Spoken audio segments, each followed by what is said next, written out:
What is up everyone, it's Saber here and welcome to another Naruto What If. If you end up liking the video, please consider subscribing. It's free and you can take it back at any time and it really helps me out, and this is my third channel, so if you want some more what ifs, go check out my other channels. And with all of the YouTube formalities out of the way, let's get into it.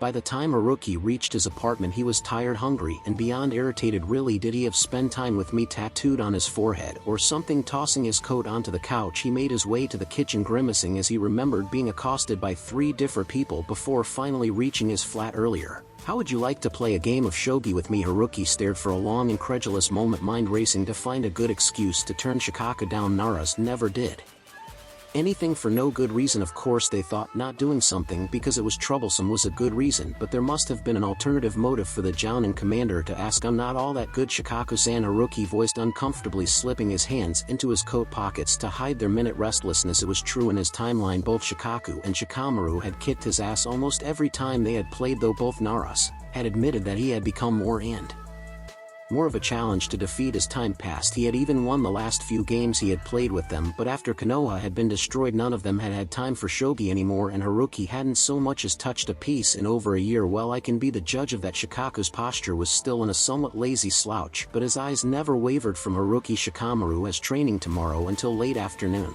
and the other people I usually play with are all busy, so I won't have a shogi partner." Here, Haruki snapped mentally, "You have an entire clan of shogi partners. They can't all be busy. And you're the clan head. You can order them to play with you if you want your shogi fixed so badly.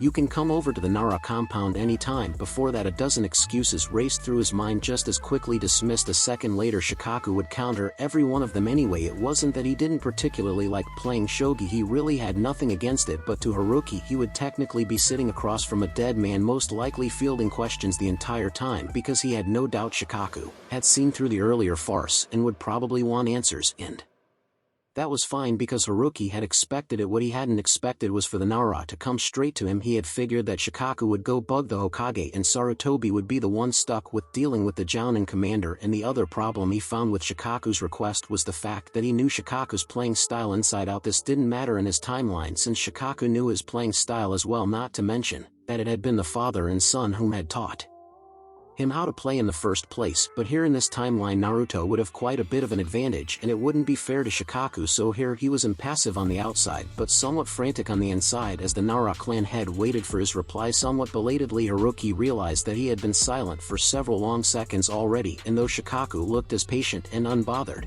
as ever, the silence around them was beginning to turn awkward. "I am busy tomorrow, Shikaku-san," Haruki finally threw out, shoving down a flush of embarrassment when the Nara clan head raised a half-skeptical, half-amused eyebrow at him. The Jounin commander cocked his head, and the slightly mocking edge that his smile had taken on was definitely calling the redhead out on his bullshit. "With what? Perhaps we could schedule the match afterwards." With Haruki casually turned to his left and gestured vaguely in that direction to stall for time, and lo and behold, his gaze fell on a familiar figure, and he almost cheered when he realized his excuse had quite youthfully presented itself to him. "With training," Haruki announced triumphantly as he turned back to the waiting Nara. "I promised Gai-san I'd train with his team as soon as I got back." He turned away again, unconsciously forgetting his current Jounin status and reverting back to his Kage voice, as Sasuke liked to call it, in his haste to bow out of this conversation with Shikaku as soon as possible, as it was his voice, now sharp with command, cut through the murmur of other ongoing conversations around them as he barked out, "Gai-san."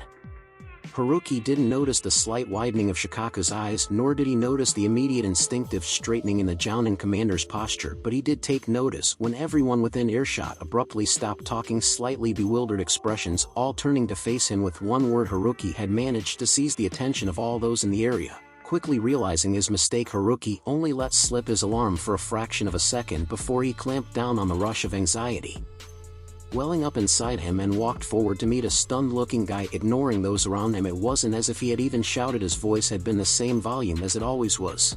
He had simply changed the tone, albeit reflexively. "Gai-san, I promised a training session with your team after I came back, didn't I?" He managed a small smile for the Jounin, and Gai seemed to give himself a mental shake before his usual bright grin spread across his face again. "Indeed you did, Haruki-san. You are truly a man of your word." Guy glanced distractedly at Shikaku still standing a few feet away but hesitated to greet him when he realized that the strategist's entire attention was solely focused on the redhead. Shikaku hadn't really meant to approach the recently returned Jounin on their way out of the Hokage Tower. Oh, he knew the story Sarutobi had spun had been just that. A story with bits and pieces of half-truths slipped in to hold the entire thing afloat. It had been put together quite nicely with a few small holes here and there that, had he been privy to the truth, Shikaku would have patched up without a problem. Sarutobi's plans usually did have minute gaps in them, as the Hokage didn't always catch all the minuscule details and left that up to the Jounin commander to take care of. But it was also this exact reason that Shikaku knew that the red-haired Jounin was hiding something big. Sarutobi's plans always had at least a few tiny flaws in them, but the approach that Haruki insisted that the Hokage, along with the two Hyugas, had supposedly come up with was completely airtight. It was the exact method Shikaku would have used in that same scenario, because it was the best course of action with the least amount of backlash, and it was completely different from the Sandame's style of approach. The plan brought up questions, of course, like where had Haruki come from, because there was no way an entire village could have no knowledge of one of its shinobi no matter what records Sarutobi destroyed, and how had the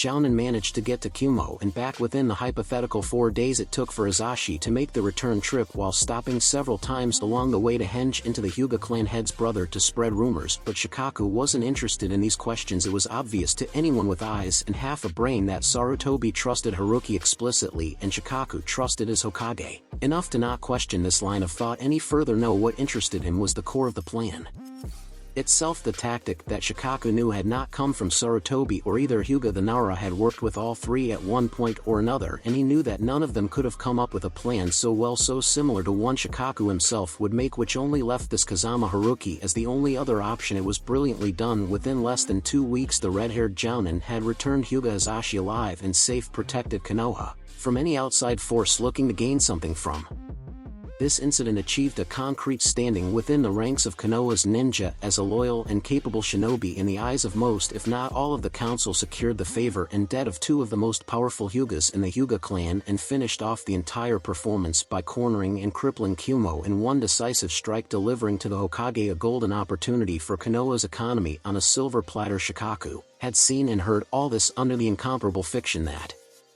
Sarutobi had recounted, and sitting there in the council chamber and not seeing any true comprehension on any of the others' faces, it had been one of the rare times that the Jounin commander had felt truly frustrated towards the less insightful minds around him. He had felt a little like bashing heads together and a little like screaming, because none of them, not even Danzo, whom Shikaku knew had also seen through some of the layers of deception, none of them had been able to see the true beauty of what Haruki had done. Heck, Shikaku wondered if even Haruki knew what he had done, standing there with stony features that seemed unsettlingly out of place on a frighteningly familiar face, all the while downplaying his own skills and redirecting the credit to the more powerful players in the web they had spun. But either way, it had been Haruki who had come up with the plan, and it was Haruki's mind that now intrigued him to no end. So in an uncharacteristic move on his part to satisfy his own curiosity, Shikaku had called out to the red-haired Jounin, and he had found himself amused when he realized that Haruki couldn't lie at all. How could this man possibly be a spy if he couldn't even lie to his own allies, who wouldn't be looking for anything suspicious? No wonder Haruki had stayed so quiet back in the chamber, and Shikaku believed that right up to the moment when Haruki had called out to Mato Guy, which had then promptly blown the Jounin commander's conviction clear out of the water, as he had found himself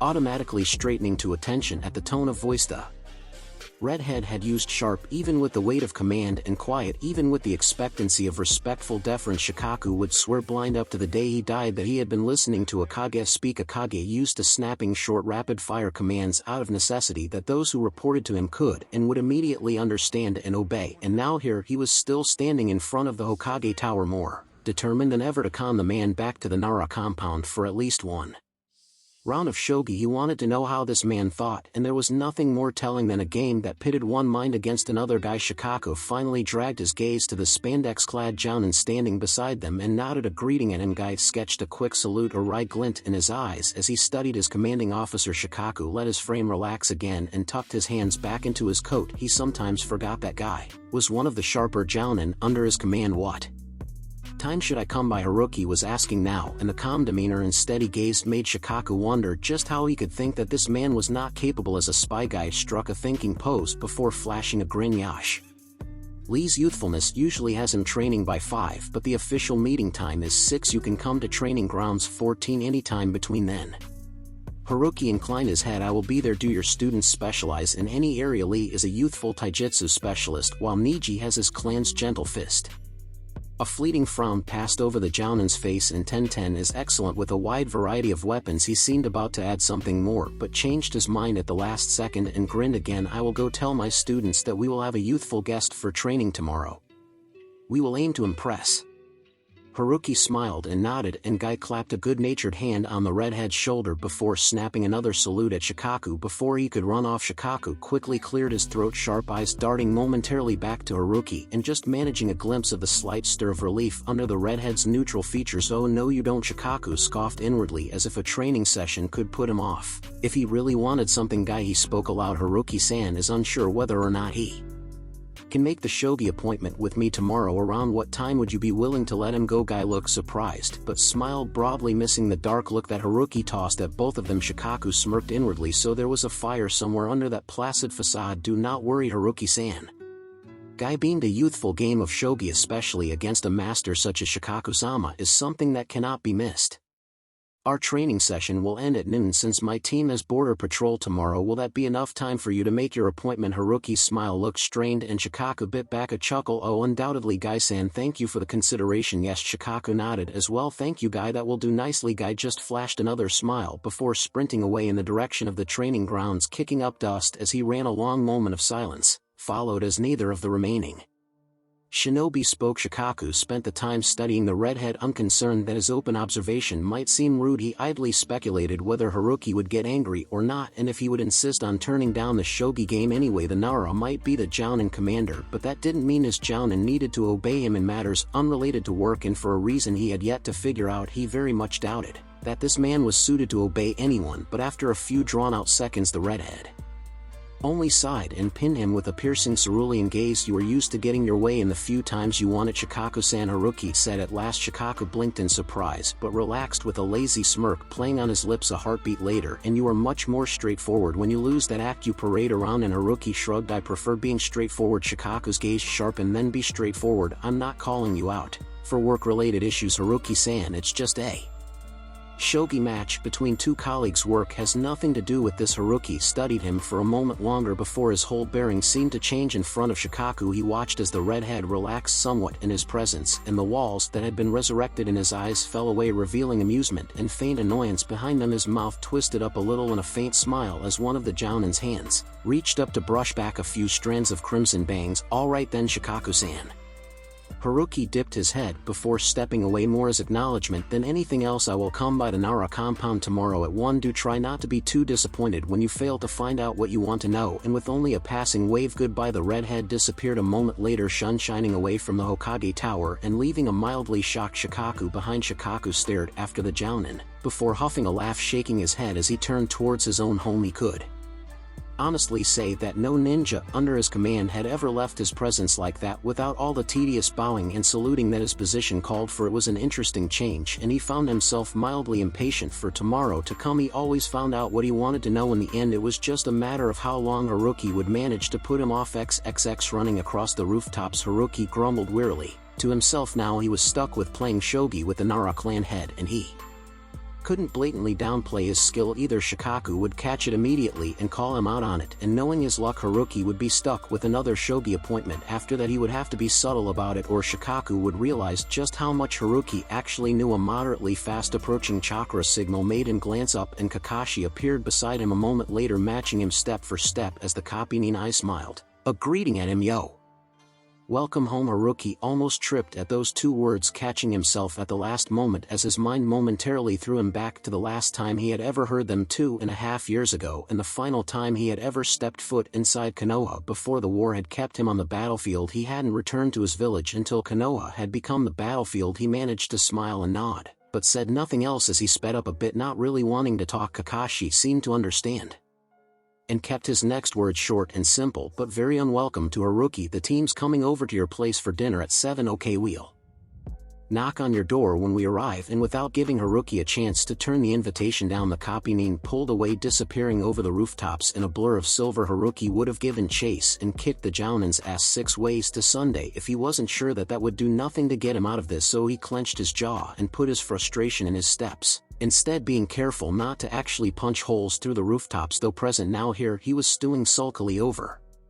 a simple bowl of udon as he lounged on his sofa. What was wrong with the people of Konoha? Either they hated him and stayed as far away as possible unless they were trying to hurt him, or they couldn't seem to get enough of his company. Haruki heaved a sigh and swallowed down the rest of his food before placing it on the coffee table and stretching out on the sofa. While he did have large chakra reserves, and his need for food and sleep had greatly diminished after spending so much time trying not to get killed on the battlefield, it didn't mean he didn't get tired. 4 days out and about on a diet of soldier pills wasn't healthy, but he'd done it before and for much longer periods of time. 4 days was nothing in comparison, but he wished he could have a night into himself right after completing the mission. It wasn't like Kakashi wouldn't understand that either. For someone who knew what it was like to come home from a mission and just get some rest, Haruki wondered what had happened in his absence for the copy nin to seek him out so soon after he had come back. Well, he would just have to wait until tonight to find out. For now, a nap wasn't sounding so bad, and he would need the extra energy to deal with Team 7 later. XXX. A quiet knock on his door woke Haruki up, and he jerked out of his half-doze to stare blearily at the kitchen clock just visible from his position. 6:30. Well, he had either slept through the entire night without knowing, and Kakashi had come to wake him up, or the copy nin was shockingly early. Hauling himself off the couch, Haruki ran a hand through his hair and tried to look less tired than he felt before opening the door, judging by the veiled concern that immediately sprang up in Kakashi's eye when the man caught sight of him. He had probably failed, in no mood for pleasantries. Haruki frowned at the other Jounin, not quite ready to let the man in just yet. This had better be good. Hatake, Naruto, and Sasuke had a fight. Without a word, Haruki stepped back from the door to let the copy nin inside, closing and locking the door behind him before joining the Jounin on the couch. Sighing, Haruki settled down against one arm of the couch and motioned for Kakashi to start talking. The copy nin absently fingered the orange book tucked in his jacket but didn't take it out. I took them to Naka River to practice walking on water. Kakashi finally started an uncharacteristic agitation in the subtle way that his left fingers tapped out a random rhythm. Haruki would have thought nothing of it if he didn't know the copy nin so well. The boys finally finished with the tree climbing after the second day, so I started them on the next step. I still can't do that jutsu yet, Kakashi added with a disgruntled note to his voice. Anyway, they started out with the usual falling in and splashing around. Sakura's gotten pretty good, and I started her on walking through the rougher parts of the river,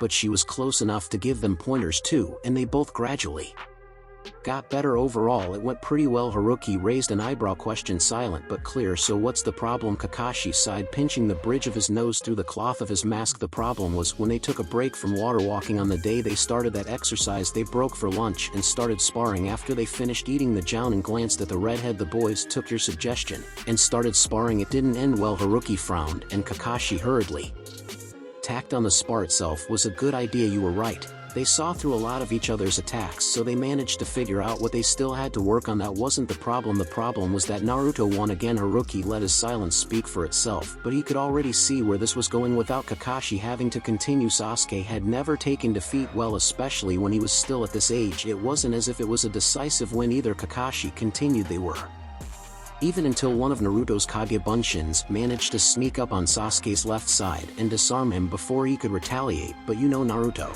he gloated a bit, harmless enough, and Sasuke was more than a little annoyed, but he didn't really get angry until Sakura cut and Haruki had to hide a wince. No doubt Sakura would have said something in favor of Sasuke and mostly insulting to Naruto. Kakashi heaved a sigh, shoulders slumping. She said something about Naruto only getting lucky because Sasuke didn't expect him to do something as cowardly as sneaking up from behind. Naruto didn't take that well and said that Sasuke would have done the same thing if he had been strong enough to produce more than a couple Kage Bunshins, and things just went to hell from there. I don't even remember all the insults they shot at each other, something about Naruto being weaker than Sasuke and Sasuke never being able to get strong enough if he couldn't even defend against a Kage Bunshin, and then parents were somehow thrown into the mix before I could shut them both up. Naruto's an orphan and Sasuke's clan's gone, so that didn't go over well, and they were full out brawling before I could stop them. He ran a hand through his messy hair and shook his head. I managed to pull them apart and send them home after that, but the team dynamics are completely skewered. Naruto and Sasuke refuse to work with each other, and they're both ignoring Sakura. The poor girls already apologized multiple times to both of them,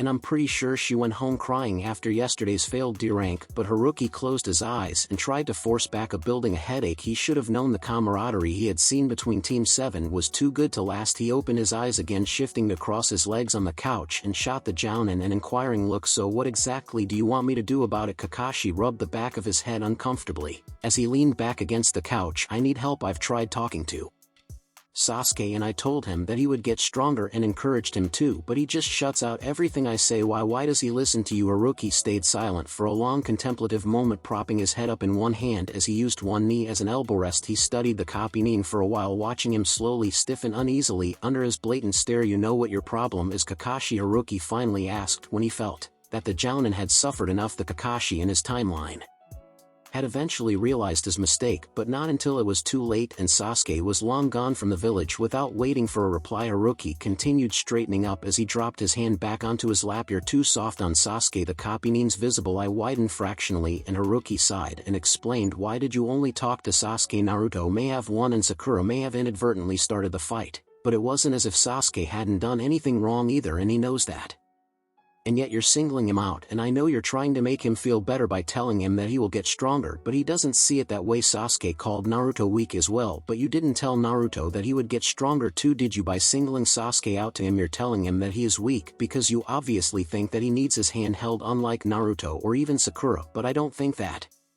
Kakashi was blinking, looking mildly stunned as one hand jerked in unconscious denial. Yes, you know that, and I know that, Haruki pointed out calmly, but Sasuke doesn't. I told you, Kakashi, to pay them all equal attention. I didn't just mean for training. You have to be careful of the way you act around them as well. You're their sensei. They'll always be watching you. If you keep treating Sasuke differently, his eyes darken with memory, not only will you push Naruto and Sakura away, you'll lose Sasuke as well. What could be seen of Kakashi's face paled as he slumped back against the couch. He wants to become an Avenger, Kakashi revealed. After a long moment of silence, there was a note of helplessness in his voice that startled Haruki. The Hokage, he assigned me Team 7 on purpose. He thinks I can help him for some reason. It isn't just because I can teach him how to use the Sharingan either. The Sandaime thinks I can somehow keep him from going off on his own for revenge or something. There was a disquieting amount of self-doubt in Kakashi's eye when the Kapinin made eye contact with Haruki again. How the fuck am I supposed to do that? Haruki could honestly say that after everything he had been through, he had never thought he could ever be truly surprised again, but this was a side of Kakashi that he had never seen before. Not in all the long years he had known the man. Had his times Kakashi felt like this? He must have, since he was technically an alternate version of the same man, but Kakashi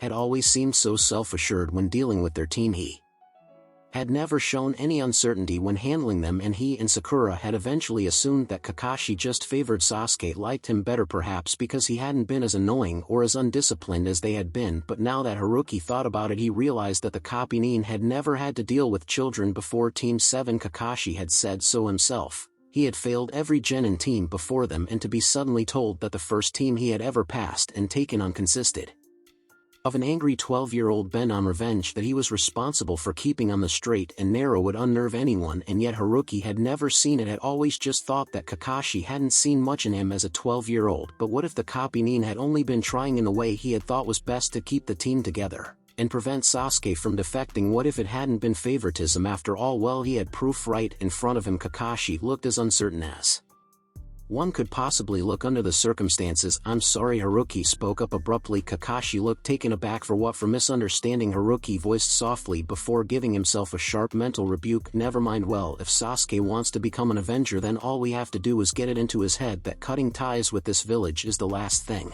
that will help. Kakashi scratched his head, shifting with a nervous sort of energy. Haruki snorted, rising to his feet and grabbing the empty bowl still sitting on his coffee table before moving to his kitchen. Well, I certainly hope it's you've already decided to turn my apartment into your base of operations. Kakashi followed him into the kitchen, having the decency to actually look sheepish as he leaned against the counter. You're good with kids, and especially with them. Sasuke wouldn't want to go anywhere near Naruto's place right now, and it would be a cold day in hell when he invites us into the Uchiha compound. I don't want to scar Sakura's parents for life if the boys end up in another fist fight in Sakura's house. In my place, Kakashi shrugged. A slight smirk made its way onto his face behind his mask. My precious books are there. I didn't want anything destroyed. Your place was the only one left. Haruki threw him a dirty look as he put on the kettle. So it's alright for them to destroy my place then? Kakashi stared pointedly first at the empty bookcase outside the kitchen. The only book Haruki had bought was on his bedside table. Then at the bare minimum of dishes and bowls in the cupboards before waving a hand in the general direction of his apartment's bare walls. Your place is practically empty, and I'm willing to bet that there are seals everywhere. If the boys get into a fight, the only cause for concern is the damage they'll do to each other. Besides, this was the only house I could convince them to come to without too much fuss. I told them you wanted to see them. Haruki rolled his eyes before settling back into something more serious again. Kakashi still looked a little unsettled, and Haruki sighed before catching the Jounen's eye again. You asked earlier why Sasuke listens to me. Haruki started softly, finding it rather sad when Kakashi seemed to hang on to his every word. How could this man be so afraid of letting his students down? Yet Haruki had never realized that he listens because I treat them all the same. He knows I'm fair, and that I'm just as hard on him as I am on his teammates. He's seen that firsthand when I made sure to give them all an equal opportunity to train with me. I pointed out what he and Naruto could work on and what areas they were good at. I made them figure out each other's strengths and weaknesses after I sparred with them to force them to acknowledge each other as equals, not just a prodigy and a dead last. And I made sure Sakura got the attention she needed when it was obvious she was much better than either of the boys at Chakra Control. No singling them out, pay them all equal attention and push all of them to be the best they can be in their own way. As Haruki finished, the silence that descended on them was only broken by the quiet ticking of the kitchen clock. The redhead couldn't quite decide what Kakashi was feeling at the moment, since the Jounin had his best poker face on as they stared at each other, but it was Kakashi who finally chuckled and relaxed, returning to his typical laid-back air. Just so you know, the Copy-nin informed him cheerfully, voice light again. I don't believe any of that not teacher material stuff you insist on. You realize you just gave me a lesson on my own students, right? Haruki rolled his eyes and started pulling out drawers to start on dinner. Whatever, Hataki, when your students get here you can talk to them in the sitting room. I'll start on dinner while you give them the third degree. If they don't shape up you'll be stuck failing D-rank missions with them for the rest of your life. Kakashi offered him a lazy salute and sauntered out of the kitchen to make himself comfortable on Haruki's couch again. The redhead smiled a little when he saw that the languid confidence had returned to the Copy-nin's slouch, and silently activated the privacy seals around the sitting room when a knock came at the door. This was no longer his Team 7 anymore, and it was up to them now to pull themselves together. Haruki could give a nudge now and then to move them along, but he wouldn't be here forever, and Team 7 would have to stand on their own someday. XXX. When Haruki finished making dinner, miso soup, rice, tomatoes, tempura, deep-fried tofu, and a side dish of dumplings, one favorite of each of the members of Team 7, he made his way to the sitting room, deactivating the privacy seals when he found them sitting around his coffee table and chatting companionably, or at least Naruto was talking while Kakashi and Sakura contributed occasionally as Sasuke listened on, but any rift between them seemed to have disappeared. Naruto and Sasuke were sitting beside each other on his couch, faint bruises marring a cheek and an eye, but fine overall, while Sakura had taken the armchair by the window, now bright green eyes slightly red but still smiling at something Naruto was saying, and Kakashi had settled on the floor leaning against the wall opposite the couch. He was much more relaxed, Haruki noted, and there was a certain pride in his visible eye as the Copy-nin surveyed his students. Not all of it for them either. Haruki looked too at the contented faces of his old team members and at his own younger counterpart, for once comfortable in his own skin, in the knowledge that the company he was keeping welcomed him, and he couldn't quite help the jealous resentment and overwhelming loss that welled up in his chest and clogged his throat. For a moment, it isn't fair. A part of his mind whispered, this is the team I want. It isn't fair that they get it and I never did, because my team never had help. We were left on our own and tore ourselves to pieces trying to stay together. It isn't fair, Haruki. Kakashi's voice snapped Haruki out of his thoughts, and the redhead was immediately ashamed of himself. This was his job, his duty, to make a better future for everyone in this timeline. He had no place actually trying to fit, and there was no point anyway. He would disappear once his time was up. Kakashi had noticed the moment Haruki had pulled down the privacy seals, of course, and had seen him approach. He had assumed that the redhead would join them or at least call them for dinner, but the other Jounin had stopped just outside his student's line of sight, hovering in the doorway and half hidden in the shadows to watch them out of the corner of his eye. Kakashi had observed the flash of jealousy and that crushing depression that sometimes surfaced on the redhead's face when he thought no one was looking, and it was his team that had caused it. Of that there was no doubt, as the Copy-nin watched the man stare at them with a painful sort of longing twisting his mouth down, so he had quickly called out, intent for the Jounin to join them. Haruki had been a big help in pulling his drifting team back together, and Kakashi's task of keeping Sasuke from going off the deep end didn't seem too out of reach anymore. What he hadn't intended to do was draw out the immediate shame that followed his greeting shoved away under neutral features again before his students had even turned his way. Haruki only turned back to the kitchen again, tossing a quiet "dinner's ready" over his shoulder before disappearing from their sight, and Kakashi wondered if Sasuke was indeed the one who needed support right now. "Sensei, is Haruki-san alright?" Kakashi glanced distractedly at his blonde student as he rose and headed after their host. Honestly, he didn't think the redhead was alright at all, hadn't thought that since the very first time he had met Kazama Haruki, but he couldn't exactly say that to Naruto, could he have?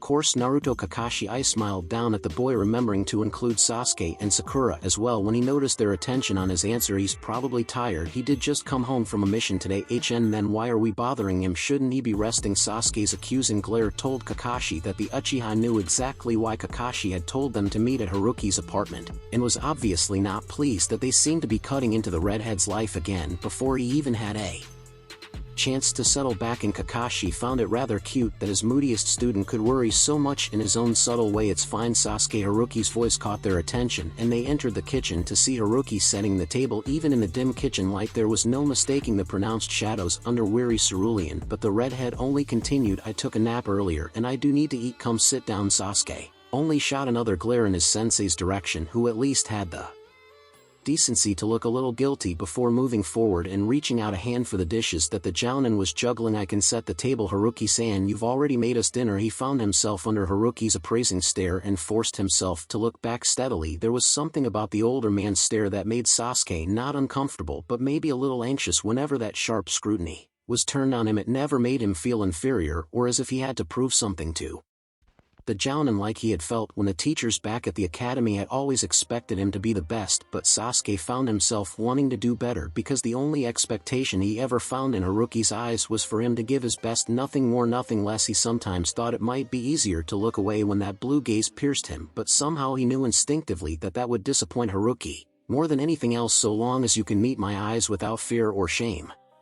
The gaze always seemed to say, "There's nothing you could ever do to disappoint me," and for a reason Sasuke had yet to figure out, he didn't want to disappoint this jounin that had already helped him with his training without holding back all that needed to be said. Praise and criticism came in equal amounts from Haruki, which was already more than Sasuke had gotten from any of the instructors back at the academy. He wasn't quite sure what to make of Kakashi yet, though he had been leaning towards scorn after the copy-nin had kept trying to single him out for the past few days, but he had decided to withhold his judgment after the discussion earlier. Kakashi had been uncharacteristically sharp, with all three of them forcing them to apologize for their own actions, and not letting them so much as twitch from the sitting room until they had managed to sort out their differences. Sasuke had to wonder if Haruki had given their sensei any advice on dealing with his team. He must have. Sasuke hadn't ever seen Kakashi early for anything. "Alright." Haruki interrupted his thoughts with a slight smile as he handed the dishes to Sasuke. "Thanks, will help too."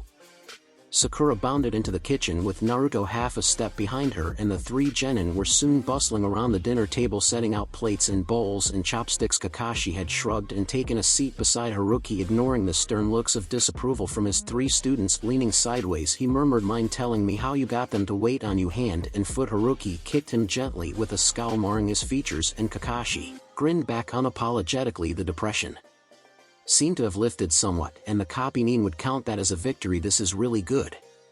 Several minutes later they were all seated around the table, digging in with enthusiastic delight. After the first bite, Haruki chuckled quietly, thanking the kunoichi with a nod. "Haruki-san, where did you learn how to cook?" Naruto stared back at him, blue eyes curious. Haruki's mouth twisted a little, eyes hardening briefly before softening again. "My godfather taught me a while back. He was a bit of a traveler, and he insisted that any ninja who didn't know their way around ingredients were as good as dead if they ended up stuck in the middle of nowhere with no provisions." He paused before quirking a rueful smile at his guests. "Then he told me that I had to know my way around a kitchen because he was as good as dead if he had to keep eating the stuff that the people at the hotel we were staying at served us, and he didn't want to work so." Haruki shrugged, snickering inwardly at the incredulous looks on his audience's faces. "I learned how to cook while." Naruto scratched his head. "Your godfather is really lazy, kinda like Kakashi-sensei." Kakashi twitched, shooting an annoyed look at the blonde. Haruki laughed outright at that. "Oh, he's exactly like Kakashi. You could ask anyone who knew him. They would all describe him as lazy and perverted." Sasuke snorted, a smirk twitching at his lips, while Sakura giggled and Naruto grinned on either side of the Uchiha. Kakashi turned his annoyed expression on him, kicking him back for the comment. Haruki grinned openly at him and said nothing more, picking up his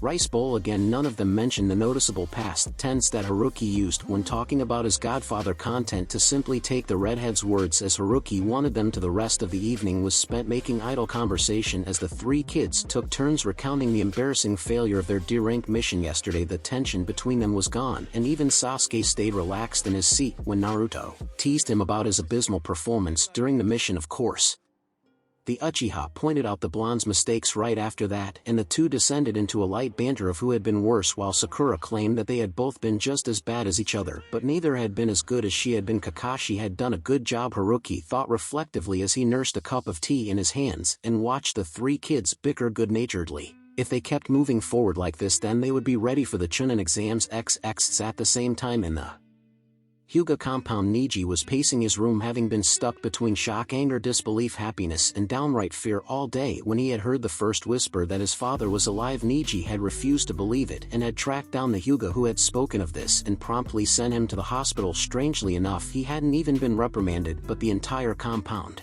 had soon started talking about his father as if the man would come strolling back into their home any moment. So Niji, seething, had stalked back to his room and shut himself inside, ignoring the muffled voices outside. It hadn't been until a timid knock had sounded at his door that he had stirred from his meditation. He had said nothing, waiting for his cousin to get discouraged and leave, but the girl hadn't retreated, calling out in her usual stutter that his father was waiting for him in the meeting room. Enraged, Niji had all but ripped the door aside, startling Hinata enough that she stumbled back and fell recoiling away from his anger. He had opened his mouth to shout at the girl, but a stern, painfully familiar voice stopped him before a single syllable could slip out of his mouth. Shaking, he had turned stiffly to the right, only to see two copies of his uncle. No, not a copy, because his father looked different from his uncle, even if they were twins. Standing at the end of the hall, the one on the right had approached him, footsteps steady, even as the man's Byakuyan eyes had shown a sense of wonder as they looked back at Niji, only the slightest undercurrent of hesitation swimming under the warmth of that gaze. Niji had unfrozen only enough to take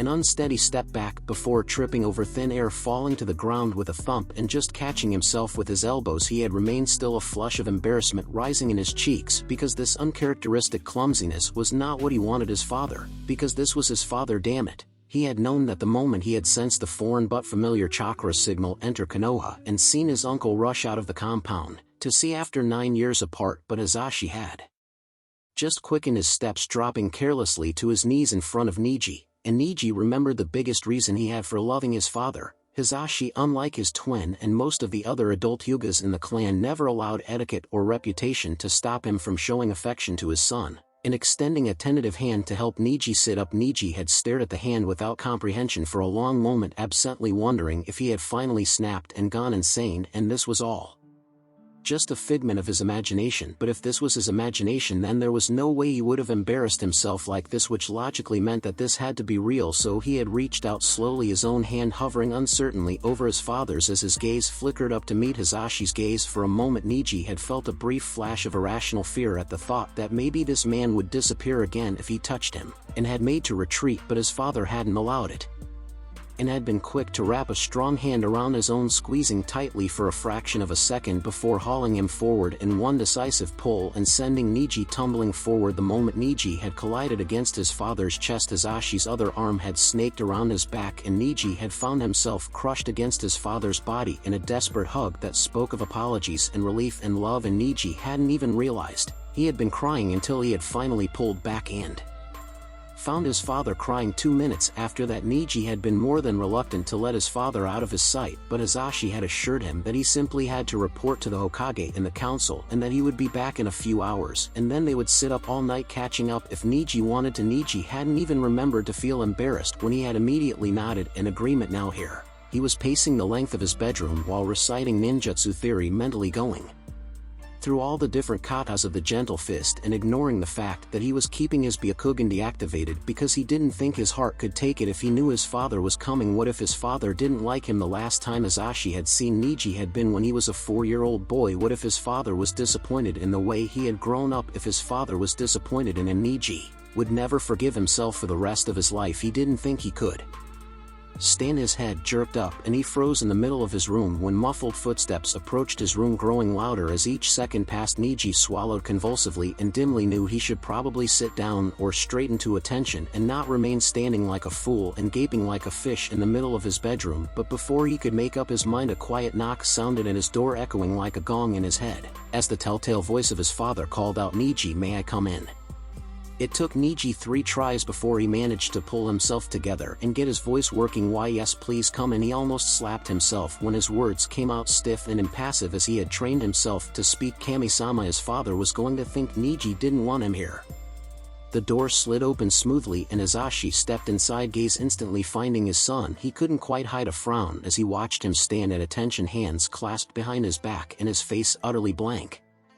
The Niji he remembered had been much more open. Granted, he had been a child, but surely Niji couldn't have changed so drastically. Hayashi was in for one hell of a reprimand when he got some free time. With an inward sigh, he closed the door behind him and stepped further into the room, scanning the bedroom discreetly. There were no toys, no pictures, not even one of his genin team that Hisashi had heard about when Hayashi had informed him of his son's rank on their way back to the compound. The room didn't seem to have much life in it and was as bland as one of the elders' rooms. He would have to work on that. He knew that the fire his son had always possessed was still in there somewhere. For now, Hisashi offered a small smile and glanced questioningly at the wooden seat tucked into Niji's desk. His son stiffened and Hisashi caught the faint flush that briefly stained his cheeks before the boy quickly moved to his desk and pulled out the chair, offering him the seat. After a moment of hesitation, Niji took a seat across from him, perching awkwardly at the end of his bed. Now then, Hisashi began, choosing his words carefully. There was one thing he wanted to say before they got into anything else. "First of all, I would like to apologize for leaving you alone all those years ago. It must have been difficult to grow up without a father, and I am truly sorry for putting you through that." Niji had sprung to his feet by the end of his apology, and the boy was already shaking his head. No, he denied it was not your fault, Hayashi-sama ordered it. Hisashi quickly held up a hand to quiet his son and after a moment's contemplation rose to his feet and shuffled Niji over before sitting down on the bed and pulling the boy down beside him. He could feel his son's tense frame and felt a stir of anger that Hayashi would let Niji become so unused to affection, but again, that was a matter for another time. For now, Hisashi contented himself with holding the boy's hand in his own. "Niji," Hisashi began again, "how much did your uncle tell you about what happened 9 years ago?" Niji frowned, shoulders relaxing ever so slightly as he adjusted to his father's presence. "He did not tell me anything. He did not have to. Everyone in the clan knows what happened. When the elders talk about it, they discuss Hayashi-sama's decision to perform the switch as a wise one." The bitter anger made Hisashi's eyes close and he mentally cursed the elders. "They are wrong, Niji," he finally spoke, opening his eyes to look down at his son. "Your uncle never made that decision, I did," and he proceeded to explain the events of the Hyuga affair, watching a desperate edge crack the wooden expression on Niji's face as he did so. "That's not true." Niji tried to pull away, but Hisashi only tightened his grip on his son's hand. "Hayashi-sama never said anything. Even when the elders praised him for it, he only nodded and said nothing to refute them." Hisashi scowled at this. "That's stupid." He cut himself off when Niji flinched a little and heaved a sigh. "Instead, your uncle is a very stubborn man, Niji," Hisashi finally said, turning to face his son again. "When he makes up his mind on something, it would take quite a lot to change it. He decided a long time ago that my supposed death was his fault. By incurring your hatred, he believes he is atoning for his mistake." Hisashi fell silent and observed his son. Niji seemed a bit pale as he stared ahead.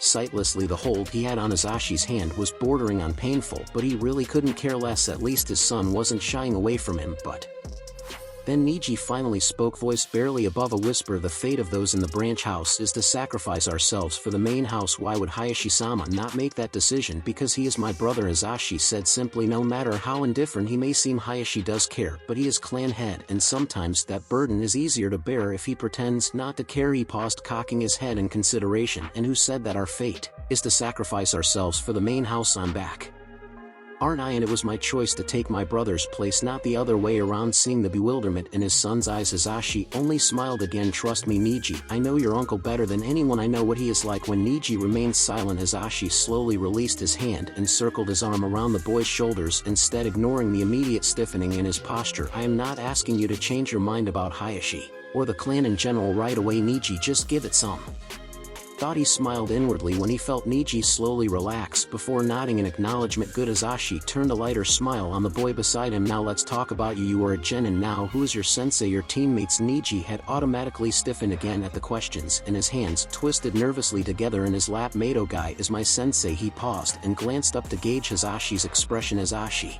couldn't quite hide the twitch of one eye but cheered inside when Niji's mouth quirked up as well. Good. His son could still smile. This would be easier than he had first thought. Ten and Rock Lee are my teammates. Rock Lee is the second coming of Gai Sensei. Niji had said this all with a deadpan expression, and Azashi couldn't help the chuckles that slipped out of him. A second coming of Gai. Is he difficult to work with? Niji shook his head, his whole body finally having relaxed beside Azashi. He challenges me to ridiculous contests every other hour and he is very loud. But he is a taijutsu specialist and he works hard. He works very hard and he is beginning to become a challenge against my gentle fist. Niji's voice had slowed near the end as if he had just realized something, but he continued before Azashi could ask. And Ten is a weapons specialist. She can wield any weapon you give her. Azashi nodded thoughtfully. You have training tomorrow, do you not? At Niji's nod, Azashi smiled and suggested, then perhaps I could come watch. I would like to see my son train with his team. Niji seemed torn between pride that his father wanted to watch him train and worry that he would disappoint him. Pride seemed to win out in the end as Niji nodded firmly. Practice is at 6 tomorrow and Gai Sensei says we have a guest joining us, a Kazama Haruki. He is the boy trailed off when Azashi stiffened in surprise. Otosama. Azashi glanced absently down at him and shook his head. Not Otosama. Niji. Otosan is fine. That is what you have always called me. Niji seemed to hesitate before dipping his head in acquiescence and prompting, is something wrong? Oto-san. Azashi hesitated for a moment before shaking his head. If you are training with Haruki-san tomorrow, Niji, pay attention to what he has to say and show you he is an intelligent man and you could learn a lot from him. Niji blinked up at him. You know him? Azashi inclined his head. I have met him. He is a good man. He glanced sidelong at his son but said nothing more. He wished he could tell Niji that it was Haruki who had brought him back, knew that would most likely cement his son's loyalty to the redhead for the rest of eternity, but the secret had to be kept and he didn't think Haruki would appreciate it much either. Now tell me about your life, Azashi encouraged. I have missed out on far too much. You must tell me everything. Azashi considered the faint blush and pleased smile on his son's face, a huge victory for the moment, and settled down to listen to his son speak for the first time in 9 years. XXX. Gai Sensei. If I cannot do 300 push-ups, I will do 600 sit-ups. I will be ready when the youthful Haruki-san arrives. That's the spirit, Lee. Do your best. Before anyone does their best, can we do introductions first? A light voice behind them made them both spin around, and Guy took a moment to wonder just how the red-haired jounin managed to hide his chakra signal so completely. Haruki-san. Lee had already jumped forward, bowing from the waist and greeting. Guy-sensei has told us of your youthfulness. I, Rock Lee, the valiant green beast of Konoha, am honored to make your acquaintance.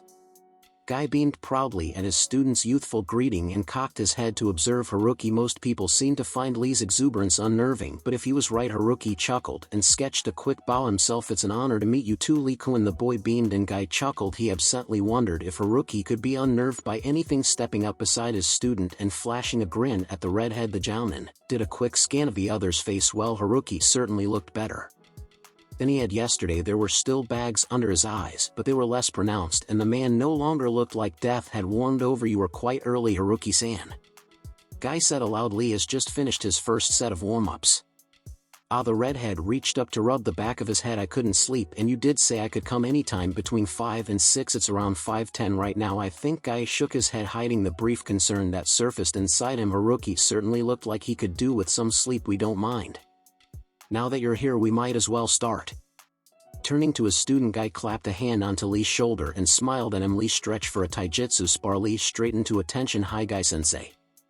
As he jogged off, Guy turned back to the waiting redhead. Can you spar with Lee? I'm not quite sure what you specialize in. If not, I can spar with him so you can assess him. Haruki only offered a slight smile as he shrugged off his coat and hung it on a nearby tree branch before tying up his hair. I specialize in ninjutsu and taijutsu among other things. Just don't get me to teach anyone genjutsu. I'm terrible at those. Guy chuckled. You'll do fine then. Lee is training to become a master in taijutsu. Alone, Haruki nodded silently, eyes already taking in the smooth sharp movements of Lee's katas. Already he could see the powerful shinobi Lee would eventually become. He still had a long way to go, but the beginnings of his full potential could already be seen. A few minutes later, Haruki was standing opposite of Lee with Guy stationed several feet away, glancing between the two before raising his hand. Taijutsu only, no weapons. Winner is called when one of you yields begin. Unlike Sasuke or Naruto, Lee stayed in one spot, body falling into his starting stance as he eyed Haruki carefully. The redhead nodded inwardly. A taijutsu specialist couldn't afford to charge right, and when they knew their opponent was stronger than they were, it was better for the opponent to start, so Haruki decided to start pinpointing the holes he could already see in Lee's defense, before dashing forward, letting his momentum help him spin on one heel and bringing up his other leg to lash out at the Genin's open side with vicious accuracy. Haruki had only dropped his speed enough to allow Lee to defend against him. Only when the boy was fully concentrating, Lee did not disappoint, his right arm dropping to block his leg, and instead of digging his heels in to hold his position against Haruki's obviously stronger kick, let the blow propel him away from Haruki's striking distance. The redhead allowed a satisfied smile flicker briefly across his face before following Lee, readying his next strikes as the boy stood his ground against him several feet away. Guy observed the blows being traded with great satisfaction and no little consternation. Lee was holding up well against Haruki, who had already gauged the boy's level and adjusted his own skill accordingly, but it was Haruki's style that troubled him. He wasn't both Lee and Niji-sensei for nothing. He could see their two styles mixed into the redhead's taijutsu. The gentle fist style could be explained away as Haruki having a friend in the Hyuga clan, but Lee's style was completely his, and some of the moves the redhead was pulling off, though watered down and probably unseen by those who didn't know what they were looking for, were moves that he hadn't even taught Lee yet. Who was this man? I thought we might find something interesting if we arrived early. Guy blinked and glanced behind him. He had sensed Niji approaching earlier with his father, and he now smiled at both of them, gaze taking in Hyuga. Azashi-sama, it is wonderful to see you again. You have been missed. His gaze slid down to Niji, who for the first time since Guy had laid eyes on him looked completely at peace with himself. The boy was standing as close to his father as he could without seeming clingy, and there was a lightness about him that made Guy breathe an inward sigh of relief. It is good to be back. Guy Azashi placed a gentle hand on Niji's shoulder, and the boy only stiffened for a second before relaxing again and glancing up at his father with a small smile tilting his lips. Guy could honestly say that it was the first smile he had ever seen Niji wear. Well, Haruki-san arrived earlier than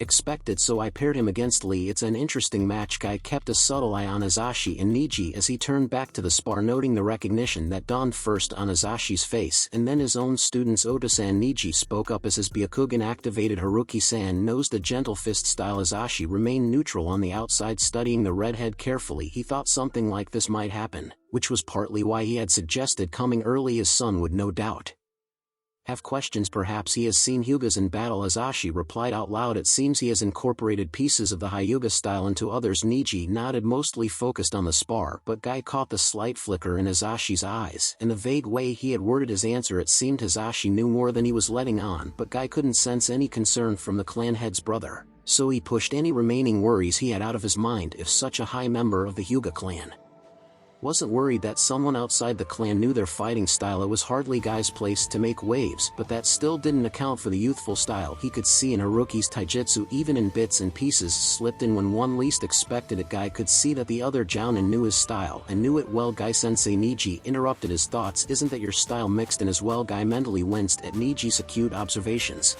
Out of the corner of his eye he saw Azashi stiffen and look over at him. The man's expression was as unreadable as ever, but Guy sensed that what he said next would be very important. In what way or to whom he didn't know, but he was beginning to sense that there was something bigger in the process of being carried out right now. It seems Haruki-san is able to pick up different taijutsu styles quite quickly. Guy finally settled on a compromise. He hadn't lied, he could see at least half a dozen styles in Haruki's taijutsu, and even if the redhead had years to practice, it would take a high level of skill to incorporate it all together as flawlessly as Haruki had done. His answer was as vague as Azashi's had been, but he liked Haruki. The man had never shown any discomfort towards him or Lee, and there was something about this whole situation that set off warning bells in his head and told him it would be best to get the full story before saying anything concrete to anyone beside him. Azashi's shoulders relaxed again, and Guy knew he had said the right thing. For now he would simply keep an eye on the red-haired Jounin. It didn't hurt that he was a great sparring partner as well. Haruki was pushing Lee to his very limits in the training grounds. Lee was astonished at the speed at which Haruki was delivering his strikes. Guy-sensei was still the epitome of cool, but Haruki, here he had to completely stop thinking as he dodged and defended against a sudden flurry of punches and kicks, as if the redhead knew he wasn't completely concentrating, was somehow testing every single aspect of his training, forcing him to block properly and strike at just the right places, or his attacks would be met with an iron wall of defense instead of just a simple block. And slowly, as Lee got used to the speed, because this Jounin was teaching him to settle into a faster-paced fight instead of slowing down for him, pushing him to stop thinking and simply go with his instincts, he realized that Haruki wasn't just sparring with him, he was fixing the spots Lee knew he was still prone to leaving open, striking anywhere other than the center of the sternum and then the abdomen when executing a Konoha Senpo got him tossed back by a swift uppercut, and a simple rear spinning low kick when he tried the Konoha Reppu only got himself knocked off balance by the redhead if his leg was so much as an inch off from the best position. This form of teaching forced Lee to learn on the spot, to fix his mistakes after the first time around or risk getting dumped to the ground again. It was hard, and it forced him to concentrate solely on perfecting his entire fighting style, stance, alignment, offense and defense, strength and timing, instead of just parts of it as he usually did when he sparred against Niji or 10-10. It was hard, and Lee couldn't remember the last time he had had so much fun sparring against someone else. Haruki wasn't trying to defeat him, he was trying to teach him. Finally, as Lee lashed out with a roundabout high kick, Haruki simply ducked around him, one hand catching his wrist. Lee ruefully noted that his arm should have been tucked more closely to his side, and the other clapped onto his left shoulder, bringing him to the ground and expertly pinning his left arm behind him. For a long moment, all Lee could hear was his thundering heartbeat as he gasped for breath. The spar had finally come to a stop, and only now did he realize how fast he had been moving as his muscles felt like liquid fire as struggled to stay upright. A light chuckle came from behind him, and Lee found himself released and gently pushed into a sitting position. A bottle of water was suddenly produced, and Lee took it with a grateful smile. He was too tired to say anything out loud. Clapping reached his ears next, and Lee turned to see Gai-sensei approaching them, Niji and another Hyuga behind him. Lee blinked in surprise, he hadn't even sensed them in the clearing. Great job, Lee. Gai-sensei dropped into a crouch in front of him, clapped him firmly on the shoulder. I have never seen you move so fast or attack so accurately. Lee managed a grin as he rubbed an arm across his forehead. He looked up to see Haruki standing a few feet away, quiet as his gaze met Lee's. The Jounin hadn't even broken a sweat. Lee forced himself back to his feet, wobbling a little but finding his balance before Gai-sensei could offer him a hand. He stood in front of Haruki and bowed deeply. Thank you very much for the spar, Haruki-san. When he straightened again, he made sure to stand tall despite his nearly shaking legs. Haruki observed him for a moment before nodding once and asking, did you learn anything? Lee nodded, immediately breaking out into a determined grin. Yes, I did. Your training method is amazingly youthful. I promise I will fix everything you pointed out today before our next sparring match. If I cannot do so, I will run 100 laps around Konoha before practicing everything again. Haruki smiled faintly at him and nodded again. Good, then you're welcome. Lee beamed at the redhead before spinning around to face his sensei, only to lose his balance and tip backwards as his legs protested against the movement. Instead of meeting the ground, the Lee collided with a softer material, and he glanced back to find Haruki standing behind him. He directed a sheepish look up at the Jounin, but Haruki only shrugged and steadied him again. Lee, was this spar helpful? Lee turned back to his sensei, grinning excitedly at him. Gai-sensei was so cool. To invite someone like Haruki to practice with them was a stroke of genius. Hi, Gai-sensei. Haruki-san improved my accuracy and speed and timing, and he trailed off as he realized the list was a bit long, but Gai just laughed and nodded. Good, starting tomorrow you will go over what Haruki-san taught you today. For now, cool down and do your katas after you get your breath back. Lee nodded and then turned to Niji and the man standing beside him. Wait, wasn't that his uncle? Seeing his teammates' questioning look, Niji took a step forward and motioned to his father. Father, this is Rock Lee, one of my teammates. Lee, this is my father, Hyuga Hazashi. To his credit, Lee only looked mildly surprised before his face split into a wide grin again as he carefully moved forward. Niji couldn't believe that Lee with his stamina could be so completely exhausted after one spar with a Jounin that even his father praised. As soon as he finished the introductions, he would ask for a spar of his own, and greeted his father youthfully. It is very nice to meet you, Hazashi-san. I am youthfully surprised by your unexpected presence today. Niji had to stop himself from facepalming. Why did his team have to be so damn weird? Luckily his father didn't seem too perturbed and only inclined his head in greeting. It is nice to meet you too, Lee Kuin. With the introductions over for now, all attention now turned back to Haruki, who had been standing off to the side patiently silent as he observed their interactions. Hazashi hadn't missed the way that the Jounin had seemed unable to tear his eyes away from his son, regret and sorrow mingling in dark and cerulean. If he had had any doubts about Haruki's origins before they were all gone, now it seemed that his son and Uzumaki Naruto had been good friends in the redhead's timeline. He didn't want to know how his son had died to put that expression on Haruki's face though. "Good morning, Haruki-san," Azashi greeted instead and watched as the redhead stirred his usual impassivity surfacing again as Haruki looked at him. "Good morning, Azashi-san, this is your son." Then Azashi had to hide a wince when the redhead tried to smile at Niji, but the action came out pained and even his son looked startled. "Yes, this is Niji. Niji, I believe you have training now." Niji nodded briskly and stepped forward in the redhead's direction. He wasn't quite sure what to make of the odd expression Haruki had when the man looked at him, but bowed respectfully. "Anyway, good morning, Haruki-san. I would like to ask for a spar as well. Your match with Lee was very interesting." Haruki nodded once. "Warm up first, we can spar afterwards." Niji nodded and quickly moved away to begin his katas. If his spar would be anything like the one Lee had been put through, he would need to be in his best condition. As Niji started his warm-up, Hazashi remained beside Haruki as Guy and Lee drifted further away to discuss his training. Glancing sidelong at the redhead, Hazashi couldn't help asking, voice low so as not to attract the others' attention, "You were good friends?" Haruki flinched minutely, hands tucked in his flak jacket as he stared ahead, avoiding Hazashi's gaze. "The best of friends," he finally revealed just as softly. "We knew each other since we were both genin. When the war started, we were assigned to the same ANBU team." Hazashi was captivated. Unlike last time, Haruki was actually revealing specific parts of his past, and though the Niji Haruki was talking about belonged to a different timeline, Hazashi still felt a glow of pride that his son would one day become ANBU. "I was promoted after a while now that Haruki had started.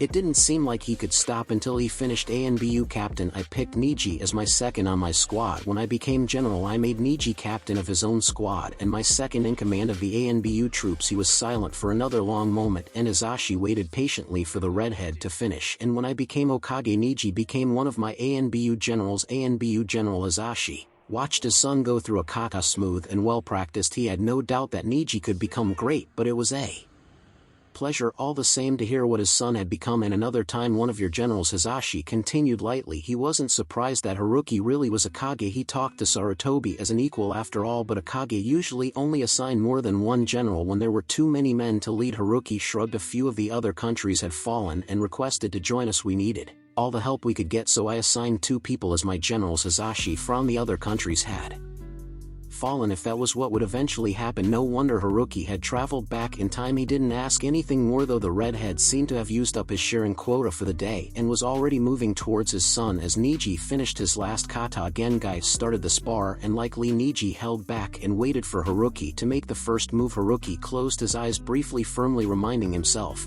that this was not his time. Niji not as strong, not as knowledgeable of his movements, not him. And then he opened his eyes and attacked. He knew the Hyuga-style strengths and weaknesses, knew them like he knew the back of his hand, having sparred with Niji even more than he had with Sasuke. So the standard gentle fist style, the one Niji had used before, he had modified and improved. It was slow and predictable to Haruki, so much that he could predict each attack several seconds before Niji even started executing it. Haruki sighed inwardly as he easily fended off the blows.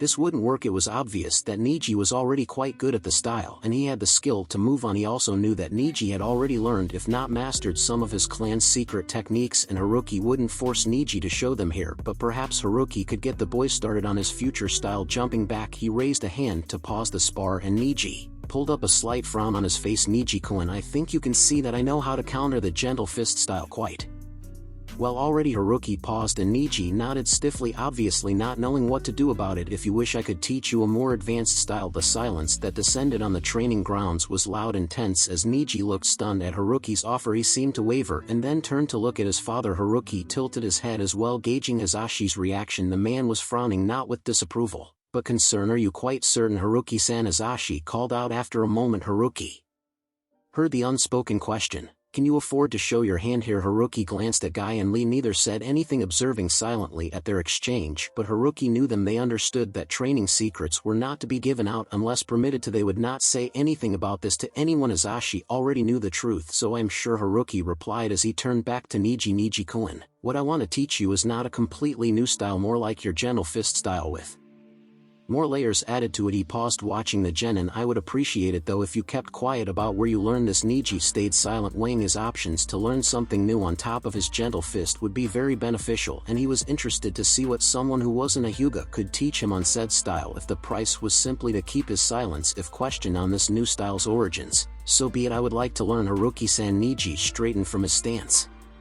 And I will not say anything to anyone else about this. Haruki nodded, satisfied. This style would help especially in the Chunin exams when Orochimaru attacked. Any extra strength Haruki could give them would keep them alive that much longer. Alright then, start in your usual stance. Haruki watched the genin settle into the stance, recalling the lessons as times Niji had given him when the Hyuga had started giving him lessons. Niji would attack in specific places, and Haruki had gradually learned his friend's style by defending against those attacks. He had complained once that he had only been defending and had asked Niji how he could learn a fighting style when he wasn't even fighting. Niji had laughed at him and invited him to attack in return using the gentle fist style as a basis Naruto had, and had been astonished when his body had immediately followed the movements Niji had been drilling into him for weeks. Yes, he had been defending, but the way his muscles had moved when he had defended had automatically given him a powerful offense hidden behind an iron wall of defense. So defend yourself only while I attack, Haruki ordered, and then shot forward, pinpointing all the tenketsu points Niji had aimed at when the Hyuga had taught him, and so it went for the next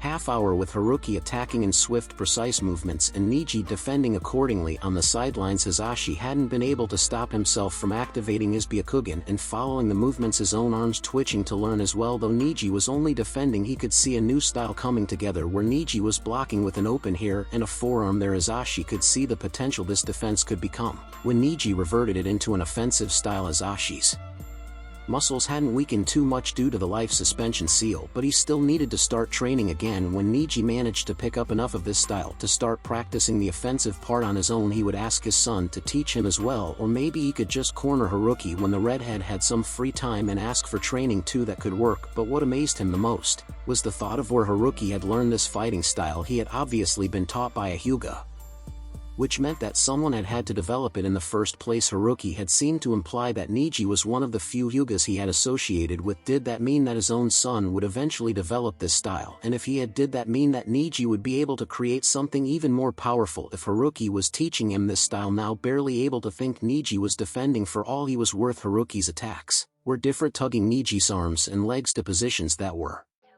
similar to his usual fighting style, but not exactly the same either. It was strange, and he couldn't quite see how this would build up to better taijutsu, but he had caught a glimpse of his father's face when he had been forced to twist away from a sharp jab and follow through with a diagonal block of an open fist heading towards his side. His father had looked openly interested. Byakugan activated and never wavering from the battle. Hisashi must have picked up on something Niji had yet to see enough so that it had drawn his complete attention. Either way, Niji was at least building up a very powerful defense. What's going on? Guy glanced back and offered a distracted grin to his final student jogging up to them. 10-10, Haruki-san came a bit early and we decided to start sparring. Start stretching while you watch. You're up next. 10-10 was a little on the bewildered side at her sensei's abruptness, but understood when she caught sight of the ongoing spar falling into her kata. She almost gaped at how fast the red-haired jounin had pushed Niji into moving, and was her teammate defending on purpose. There was a few times where he could have attacked, although 10-10 had to admit that Haruki was leaving very little opportunities. 10 minutes later and the spar was over. Niji panting for breath as he leaned his weight on his knees. Haruki simply reached into his jacket and withdrew a scroll unsealing a bottle of water for the Hyuga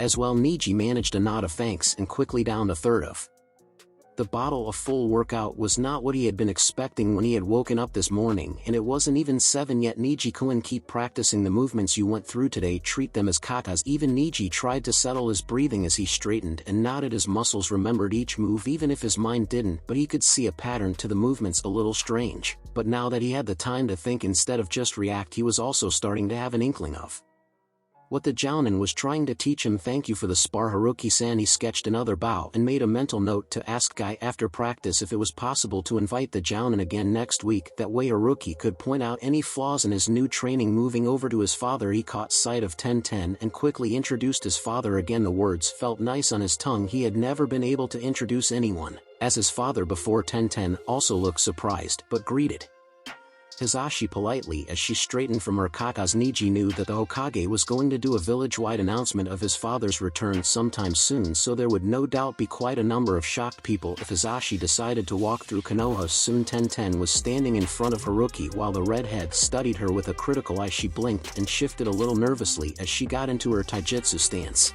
Was there something wrong with her stance? She was quite good at taijutsu, but she preferred having some sort of weapon in hand whenever she fought. Wait, Tenten pulled up short as Haruki shook his head. Do you have a katana or a ninjato or even just a tanto? Tenten immediately brightened, nodding eagerly. Are we going to use weapons? Haruki inclined his head, turning to glance at Gai-Gai-san. I'd like to see Tenten's skill with a weapon if that's alright. Guy was already nodding. Go ahead. Tenten is at her best when she is wielding a weapon. Tenten flushed a little but pulled out a scroll and unsealed a pair of tanto. Haruki nodded in approval and pulled out his own scroll, unsealing a beautifully made katana that Tenten instantly recognized. Hey, that's from my family store. She stared wide-eyed at the Jounin. My dad talked about you. He said you must be great at kenjutsu since you knew exactly what you were looking for. Haruki glanced down at the blade before nodding at her. My old one was destroyed. I had to get a new one, and this was the closest I could find in Konoha. Now then, shall we? As metal clashed against metal, all those watching noted the difference immediately. Haruki was good, very good when only using taijutsu, but he was great with a sword in hand. The Jounin practically danced as he wielded the blade with the skill of a master, and even toned down. No one could deny the power accompanying every strike.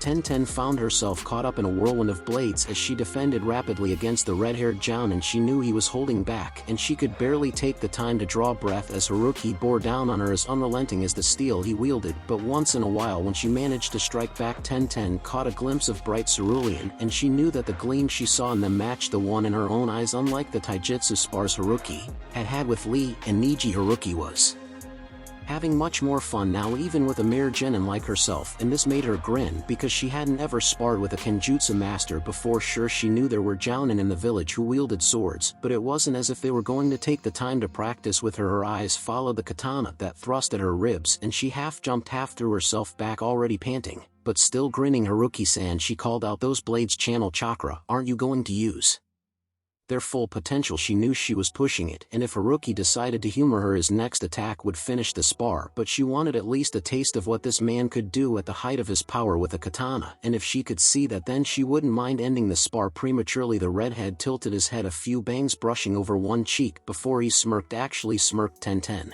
hadn't thought he ever would. What with the controlled smiles and neutral expressions Haruki usually wore. Alright, you asked for it. And with a flick of his wrist, chakra crackled down the blade in his right hand, curling around the katana like a snake. Tenen's eyes widened, and she quickly raised her tanto again. It would do no good, she knew, but it would be better to at least try to defend herself on the sidelines. The glow of white chakra had the audience backing up a few steps. Guy almost reeled as he finally got a taste of the other Jounin's chakra. How had Haruki managed to hide so much power? Readying his katana, Haruki cut his thumb against the blade and let his blood mingle with his chakra. He didn't need seals for this attack. Raiton Hayu no Sashaku. Tenten remained frozen as lightning exploded around Haruki's katana, the head of a panther forming at the blade's tip, and jaws made of pure lightning yawned open as the redhead flashed towards her at a terrifying speed. Before she could even think to move, the teeth of the panther had closed around her tanto and ripped them from her hands with as Haruki's katana came down, slashing downwards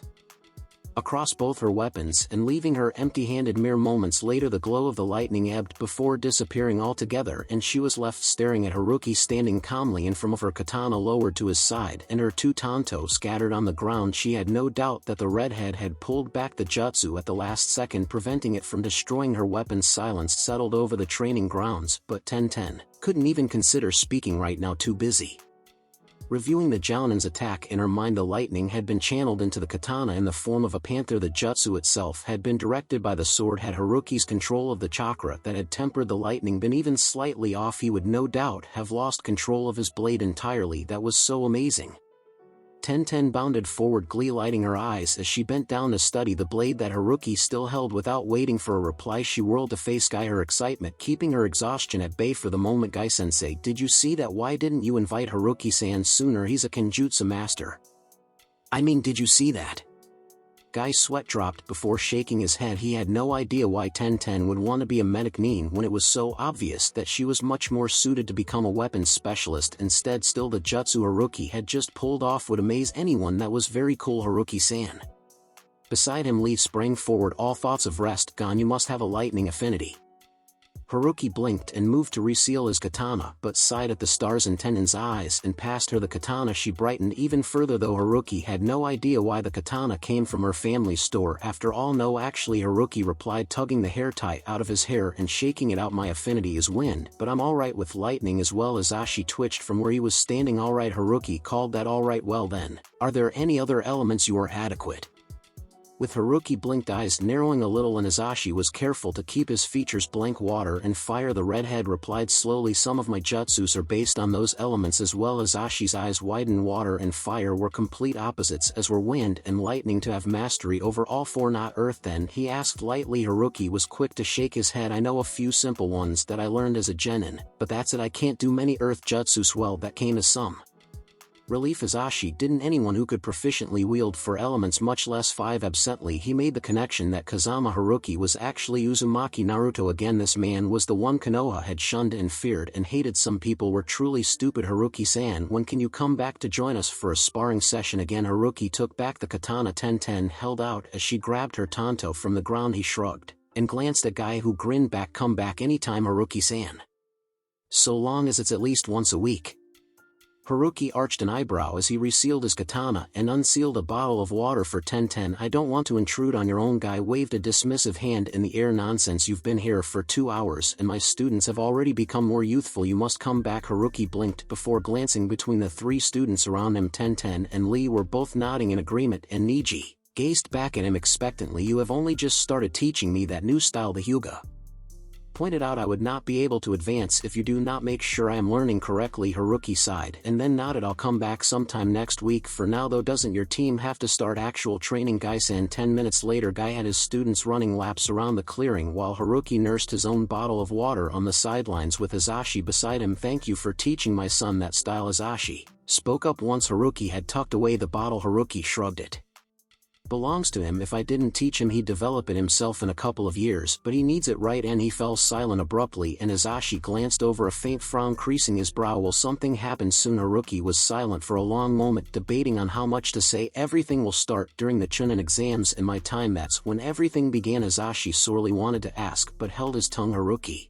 wasn't likely to say more on the subject. He trusted the redhead to tell him when he needed to know. For now they watched Team Guy train slower than usual, as all 3 of them were still tired from the spars but still determined to do well. XXX Haruki stifled a yawn as he made his way to the Hokage Tower. He had forgotten what training with Guy was like. It was a wonder nobody died when subjected to his regimen. He glanced at the midday sun and sped up his pace. He wanted to tell the Sandame about the Chunin exams before heading over to the Nara compound. As he walked past the Yamanaka flower shop, the redhead grimaced at the earlier conversation that surfaced in his mind shortly before Haruki had been able to make his escape from Team Guy's training session. Asuma of all people had accosted him with an easy smile and a determined glint in his eyes. The man had told him that he had seen the jutsu Haruki had used earlier when he had happened to pass by on his way to see the Hokage. Unfortunately for Haruki, this had piqued the usually laid-back shinobi's interest, and the Jounin had proceeded to ask the redhead to join his team for a training session tomorrow. Haruki had wanted to say no, but he hadn't been able to think of a good excuse, and it didn't help that the last time he had seen Asuma covered in blood and missing an arm while the man had clung to life to say a last farewell to Shikamaru, who had been rushing to the scene at the time. He had promised that he would look after his team. Of course, back then he had been ANBU second, and Asuma's old genin team had been one of the squads under his command, but later on he had failed all 3 and they had died fighting on the battlefield. Haruki didn't think that Asuma meant for him to carry that promise all the way back in time, but he had failed once. He didn't want to fail again, so he had agreed. Finally reaching the tower, Haruki shined up and through the Hokage's office window. It was so much easier than using the door inside. Sarutobi looked up in mild surprise from his paperwork before dismissing the ANBU in the room with a wave of his hand and activating the privacy seals. Good afternoon, Haruki-kun. Sarutobi greeted, pushing away his paperwork. Haruki offered a half smile and took a seat on one of the chairs in the room. I have to tell you about the Chunin exams. Sarutobi clasped his hands and his face turned somber. Very well. Quietly Haruki recounted all that he could remember of the events of his first and only Chunin exams of Suna and Oto and Orochimaru of Gaara and Sasuke in the cursed seal and of spies. In the absence of Tsunade and Sarutobi's own death, the office was quiet when he finished the silence, neither tense nor horrified, just thoughtful. As the Hokage digested this new information, we will need to bring Jiraiya and Tsunade back before the exam, Sarutobi finally said, voice grave. Haruki nodded in agreement. They would need all the help we can get, but getting Tsunade back will be very difficult. I will send word to Jiraiya and have him try to retrieve Tsuanda, but if worst comes to worst, Haruki offered, I will go get her myself. Sarutobi studied him for a few seconds before giving him a small smile. I suppose if anyone would know how to change her mind, it would be you. What should I tell Jiraiya, though? I expect you would want to tell him the truth yourself. Haruki nodded stiffly. I'd rather tell them both at the same time. If you could just tell him it's an emergency and that everything would be explained. Once he got back with her, he trailed off almost uncertainly. And Sarutobi quickly nodded in acquiescence. That will be fine. I will send a message to Jiraiya. For now though, that is all I can do. I trust you will know the right time to deal with the spies in this Gara. Haruki nodded. Leave all that to me. I will take care of them when the time comes. Sarutobi nodded in satisfaction before opening a drawer and withdrawing an envelope. Alright then, here is your pay for your recent mission. I will get started on researching this summoning jutsu Orochimaru has created. At the flash of worry in Haruki's eyes, Sarutobi smiled reassuringly. Do not worry, Haruki-kun, I will not die this time. I do wish to see Tsunade become Hokage. It would be an interesting change for this village. Haruki sighed, but rose to his feet, and left with a short bow. He only hoped Sarutobi knew what he was doing. Things would be moving fast before long, and they would not be able to afford mistakes. Then XXX, you're finally here, Haruki-san, Shikaku drawled, waving him inside. When he caught sight of the redhead lingering at the gates, waiting was getting troublesome. He glanced back in time to catch Haruki rolling his eyes and quickly hid a grin. He definitely liked this Jounin more than the impassive one from yesterday. I already set up the board. Shikaku waved a hand at the shogi board set up on the wooden table, and they both took a seat on either side of it. The Jounin commander discreetly observed the way the redhead's eyes were already flickering from square to square, no doubt figuring out different starting moves. He scoffed inwardly. Not all that good as ass. You can start first, he offered aloud, watching that cerulean gaze flicker up to meet as he had finally placed that color. After thinking on it yesterday evening, those eyes were the same as the Yondame's, and there were gestures that the redhead made that reminded Shikaku of Minato as well. He had a few suspicions on what this meant, but he wasn't sure yet. The Jounin commander watched as Haruki slid a pawn forward, a simple enough move, and he moved one of his own in return, and so the game began. Shikaku had no time, nor did he have the desire to make idle conversation as he frowned inwardly at the red-haired Jounin's wild playing style. There wasn't much logic to each of Haruki's moves, as if he was simply picking a random piece up and moving it, but after the first time that Haruki had made a seemingly useless decision of sacrificing a lance, and 8 moves down the road Shikaku had found himself caught between losing a knight and losing a silver general. He had sacrificed his knight and never made the same mistake again, but still there was something strange about Haruki's playing style. Shikaku had never played against anyone who could read his moves so far ahead and counter them accordingly. He had thought that maybe the redhead had picked up on a tell and had glanced up at Haruki several times, but each time he had found the Jounin staring avidly at the board, one arm balanced on a knee when he wasn't moving a piece, the other upright to cushion his head in one hand. Of course, Shikaku wasn't the Hokage's chief strategist for nothing, and after studying the redhead's playing style for several minutes, he was able to counter some of Haruki's moves, and so they played for the next 4.5 hours, neither able to outmatch the other. But Shikaku had found a diamond-sharp mind behind Haruki's neutral facade, one that intrigued him all the more because every unpredictable move on the shogi board meant one more unpredictable thought, and if there was one thing Shikaku had learned since the beginning of the match, it was that Haruki had a very illogical mind. You are very good, Shikaku finally spoke, breaking the silence for the first time since they had begun. Haruki's eyes flickered up to meet his. It was Shikaku's turn at the moment, and Haruki was forced to respond when the Jounin commander made no move to continue. I have not beaten you. Shikaku's mouth quirked up into a slight smile. Most people wouldn't measure their skills in accordance to mine. Haruki managed a shrug without dislodging his head from his hand. I am not most people with that, Shikaku agreed wholeheartedly. And if Haruki was not most people, then perhaps he shouldn't ask his questions the way he would with them. Haruki had said he was straightforward. Shikaku preferred that as well. He left the twisting interrogations to Inoichi. Then he finally moved his rook forward. Who are you? Haruki countered with a bishop. I'm not quite sure what you mean. Shikaku arched an eyebrow. Alright, I'll be clearer. There are 2 things I want to know above all else right now. What relation do you have with Namake's Minato, and what are you planning to do in Konoha? He moved a pawn to his credit. The redhead only tilted his head and moved a knight forward without looking away From Shikaku. That's what you want to know above all else really? Shikaku offered a lazy shrug. I could ask you if you plan to harm Konoha, but that's somewhat pointless. I trust the Sandaime and he trusts you explicitly. I could also ask you how you managed to find Hizashi in the first place, but that's even more pointless. You're obviously partial to information I'm not, and I'm not interested in finding out something that's already over and done with. I could ask you how you managed to get from Konoha to Kumo and then back again while stopping multiple times on your way back in only 4 days when it would take an average ninja 6 days to make the entire round trip. But again, you must know some sort of jutsu. I don't, and I'm not interested in that as I have no reason to go to Kumo anytime soon. And finally Shikaku had now propped his elbows on the edge of the wooden table and propped his head on his clasped hands as he surveyed the motionless redhead with sharp eyes. Finally, I could ask you why.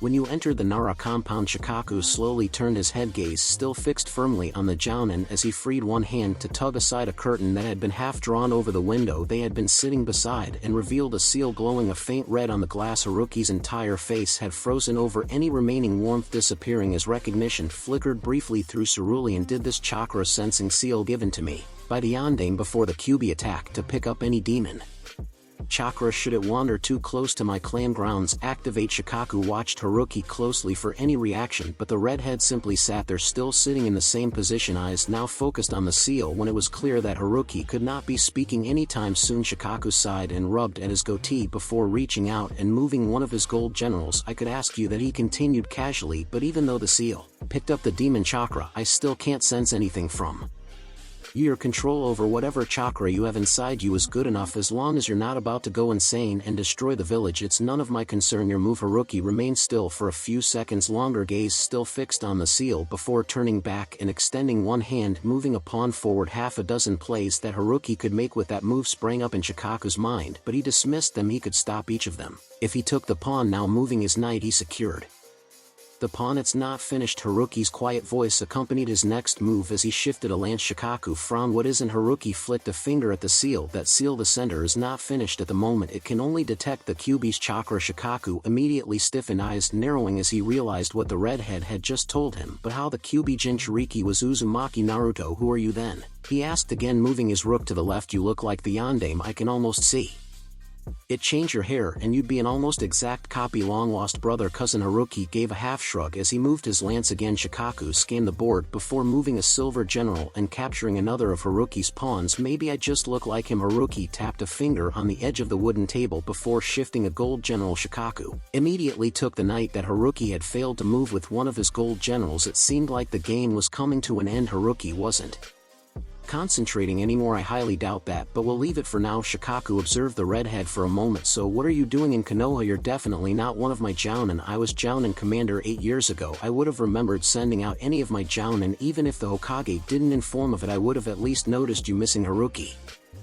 finally straightened from his lazy slouch, meeting Shikaku's gaze evenly. Protect Konoha, that's what I've always tried to do. Shikaku frowned. The devotion that now shone in Haruki's eyes was startling. What attachment did he have to this village to show that much dedication to it? The sound of a door sliding open and closed signaled his son's arrival. I'm home. Shikaku quickly pulled the curtain back and turned to face Shikamaru as the boy stepped into the room. Welcome back. How was training? Out of the corner of his eye he caught the oddly wistful expression flickering briefly across his temporary shogi partner's face as his focus turned to his son's strange troublesome. Shikamaru had paused to take in Haruki and then the shogi board. Are you the one training with us tomorrow? Asuma-sensei described you. Shikaku blinked in surprise before turning to look at Haruki. The redhead seemed to struggle with himself before producing a strained smile in his son's direction. Yes, he invited me to train with his team tomorrow. Shikamaru nodded briefly, stepping forward as he glanced at the shogi board again. I'm Shikamaru. You'll probably find training with us troublesome. Haruki only shrugged before rising to his feet. Perhaps we'll see. He turned back to Shikaku and nodded at the board. I believe this game goes to you, Shikaku-san. It was an interesting match, but I'd better be going. Thank you for having me. I'll see myself out. With a low murmur of see you tomorrow, Shikamaru-kun, the jounin swiftly departed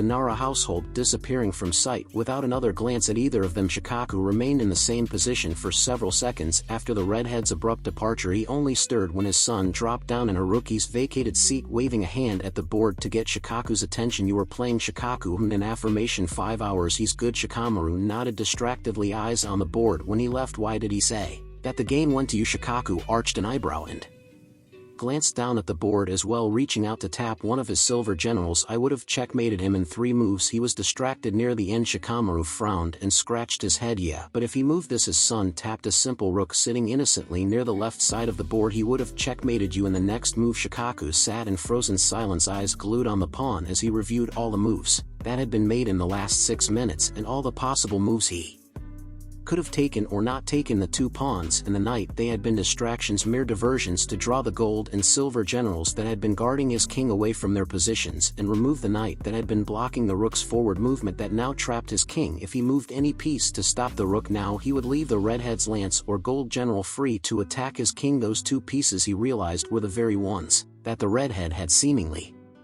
carelessly moved last, and the 2 pieces that stopped them at the moment were the 2 generals he had moved to capture Haruki's sacrificial pieces. Instead of capturing the pieces in his way, Haruki had simply moved them elsewhere. Instead of going to the effort of cornering his king, he had let Shikaku do it for him, and like any fresh amateur he had fallen for it, so preoccupied with his questions and Haruki's answers that he hadn't seen it, and the run had forfeited and given him the win. That damn dash. He cursed long and hard inside his head when he remembered that his son was still in the room. How dare he couldn't remember the last time he had lost a game. And with that thought came a rush of respect as he allowed his short-lived annoyance to leave him in a rueful laugh. Haruki was an excellent shogi player. Even if he had lost, the redhead had still matched him move for 5 hours. The strongest player Shikaku had played before Haruki had come along had only lasted 3.5. Shikamaru, he barked out sharply as he suddenly straightened. Shikamaru pulled back, looking mildly alarmed. What, you have training with Haruki-san tomorrow? At his son's weary nod, Shikaku continued, a foreboding glint in his eyes. Don't let him get away. Afterwards, drag him back here if you have to. I want a rematch. But his son only scoffed and rose to his feet, stretching and making his way out of the room again, no doubt to go cloud watching as he left. Shikamaru only tossed back, old man, if he can beat you, then the only one Haruki-san will be playing tomorrow will be me. I've never met anyone who could trump you in a shogi match before. Besides, dragging him all the way back here will be too troublesome. Shikaku twitched as he watched his son leave the room. Damn brat, he growled, glaring at the board, and then he leaned back and smirked, turning to glance at the curtain now covering only blank glass. Once more he had learned some things today, some from his own observations, others that Haruki had willing imparted to him. He would have to think on it some more, and in the meantime he would need to come up with a way to convince Haruki to come back for another round of shogi.